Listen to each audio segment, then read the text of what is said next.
Assalamualaikum warahmatullahi wabarakatuh. Apa kabar anak-anakku kelas 7? Bapak harap kalian sehat. Bapak harap kalian selalu dilindungi oleh Allah Subhanahu wa taala. Bapak harap kalian tetap semangat mengikuti pembelajaran, karena semangat kalian dalam mengikuti pembelajaran akan menentukan kenaikan kalian nanti di kelas 8. Baik, Bapak lanjutkan kembali. Materinya masih sama babnya, yaitu mengenai keberagaman bangsa Indonesia. Selanjutnya yaitu mengenai pengertian Bhinneka Tunggal Ika. Pada pertemuan yang lalu kita sudah membahas tentang keberagaman bangsa Indonesia, bahwa bangsa kita beragam, beraneka ragam, baik dari segi ekonominya, baik dari segi agamanya, sukunya, kemudian kebudayaannya. Bangsa kita adalah bangsa yang beragam. Maka keberagaman ini seharusnya kita syukuri, karena keberagaman ini adalah anugerah dari Tuhan Yang Maha Esa. Kalau kita tidak mensyukuri keberagaman, kemudian keberagaman dibalik kemudian membuat bangsa kita menjadi saling berantem antar suku dan sebagainya, merasa sukunya paling baik, merasa agamanya paling baik, bangsa kita bisa menjadi bangsa yang hancur. Beruntungnya bangsa kita memiliki Pancasila, di mana dalam Pancasila itu terdapat semboyan Bhinneka Tunggal Ika, yang artinya berbeda-beda tetapi tetap satu jua yang mampu menyatukan seluruh anak bangsa. Bhinneka Tunggal Ika itu berasal dari bahasa Sanskerta yang terdapat di dalam buku Sutasoma karangan Empu Tantular pada zaman Kerajaan Majapahit. Bhinneka Tunggal Ika itu memiliki dua konsep. Yang pertama adalah konsep pluralistik, atau paham yang membiarkan keanekaragaman yang ada di dalam bangsa ini agar seperti apa adanya.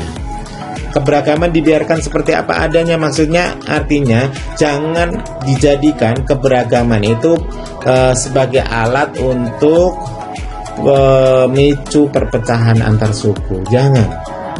Jangan dijadikan keberagaman itu sebagai alat pemecah belah persatuan kesatuan bangsa. Maka menurut konsep ini, biarkan saja keberagaman tersebut apa adanya. Jangan diutak-atik, malah justru sebaliknya. Dengan dibiarkan keberagaman apa adanya, bisa menyebabkan adanya saling menghormati antar suku, saling menghormati antar bangsa, maka kehidupan rakyat pun menjadi tentram.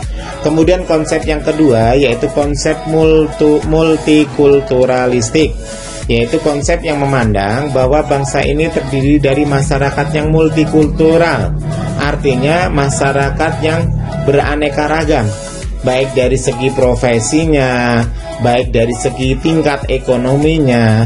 Dengan adanya masyarakat yang multikultural, masyarakat yang berbeda-beda dari dalam keadaan ekonominya, harusnya dijadikan kita saling memahami antar anak bangsa, saling peduli antara yang kaya terhadap yang miskin, kemudian yang kaya terhadap yang miskin, kemudian yang punya terhadap yang tidak punya. Maka berdasarkan dua konsep tersebut di atas, keberagaman harus dijaga karena bangsa ini adalah bangsa yang multikultural.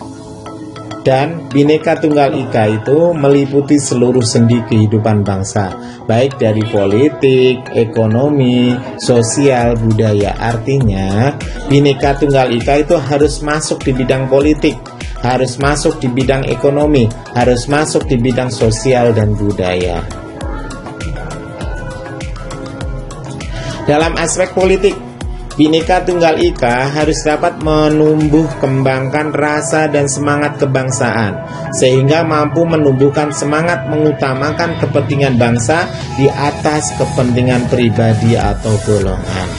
Jadi, kita harus menjadikan kepentingan bangsa dan negara itu lebih kita utamakan daripada kepentingan pribadi kita, daripada kepentingan antar golongan kita.